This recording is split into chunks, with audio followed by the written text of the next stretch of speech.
তো হ্যালো বন্ধুরা, তোমরা কে কি মেলায় গেছো? আমি তো এখন একদিনও মেলায় যাইনি, আজকে ৩ দিন হয়ে গেল। তো যাই হোক, আজকে আমি হালকা পাতলা একটু রেডি হবো। আর এই দেখো আমি কেমন করে রেডি হই, তোমাদের সাথে সেইটাই শেয়ার করুম। তো এই যে দেখো আমার পিঙ্ক পিঙ্ক পিঙ্ক পিঙ্ক, আজকে সবই পিঙ্ক। ওই জন্য আজকে একটা পিঙ্ক কালার লিপস্টিক পরে নিলাম। যাই হোক, ভাবছিলাম একটু সাজাগোজা করব, কিন্তু আমার সাজাগোজা করার কথা ভুলেই গেছিলাম। মুখ টুক তো ধোয়ার কোনো নামই নাই। যাই হোক, এরম কালা চামড়ার উপরে আমার কালা কালা ঠোঁটগুলি ঢাকার জন্য লাল লাল লিপস্টিক পরে আনিছি। আর আমার জামার সাথে পিঙ্ক পিঙ্ক ম্যাচিং করে নিছি। কেমন লাগতেছে বলো আমার লিপস্টিকটা পইরা? যাই হোক, আমার পাতলা পাতলা ভুরুগুলিরে একটু কালো কালো ডিপ করার জন্য কালা কালা কালি লাগাই নিচ্ছি। আর কি করা যাবে, সাজতে তো হইবেই। পিতনির মতো তার বাইরে যাওয়া যাবে না বলো? বাড়িতে ভূতের মতো থাকে বলে বাইরেও কি যাওয়া যায়? তো ওই জন্য ভাবলাম একটু মুখের মধ্যে ফেস পাউডার লাগাই নি, কালা কালা চামড়া সবাই দেখে ফেলবে না। ওই জন্য ভাবলাম একটু সাদা সাদা করে নিই, নাহলে তো ফর্সা ফর্সা লাগবে না।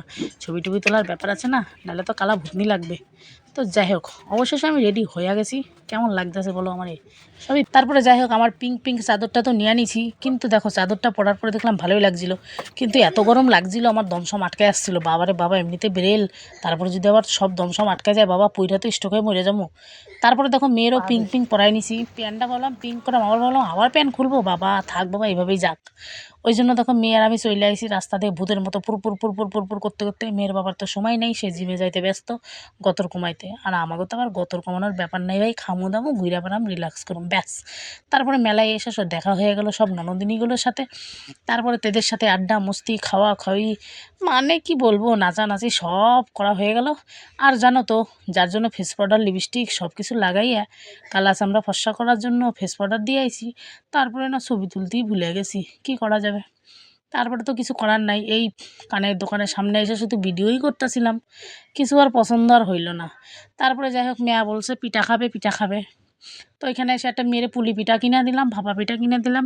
মেয়ে তো খাইলই না, শেষে আমারই খাইতে হলো। তারপরে কি করা যাবে, একটা পিঠা খাইয়া আর অর্ধেকটি ফেলাই দিয়া চলে আইছি নাচাগানার সামনে। এখানে এসে নাচানাচি করিয়ে দেখো চলে আসছি, আবার হাঁপাই গেছি। তারপরে তো সোয়েটারটা খুলে ফেলতে বাধ্য হচ্ছিলাম, কিন্তু আবার খুললাম না, ভাবলাম যদি আবার গতরে ঠান্ডা লেগে যায় বাবা, এমনিতে যা ঠান্ডা কাশির দোষ। তারপরে তো সবাই নাচতে নাচতে জল টল খাইয়ে হাঁপাই গেছি। তারপরে এদিকে জামাইবাবুরা তো ভিডিও করতে ব্যস্ত, তো ছবি তো তোলা হইলো না। শেষ ফিনিশিংয়ে আমরা খাওয়া দাওয়া করে বাড়ি চলে আসি। এদিকে বর তো অস্থির হয়ে গেছে, বাড়ি আসো বাড়ি আসো।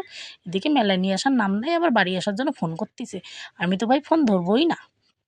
তারপর বাড়ি এসে দেখি আবার কালা চামড়াগুলি বের করে নিচ্ছি, কারণ ওই পাউডার মাইখে তো আর ঘুমানো যাবে না, তাই না? যাই হোক, অনেক বক বক করতে করতে মেকআপগুলি সব উঠানো হয়ে গেছে। আর এই দেখো সাদা টিস্যুটা দেখছো কিরম কালা হয়ে গেছে। যাই হোক, বর মশাই থেকে বিছানা করে ডাকতেছে, আর মেয়ে তো প্যাপা করতেছে। বর কয় কত ভিডিও করতে হয়, আমি কই সবার একটু দেখাই কত সাদা হয়েছিলাম। তো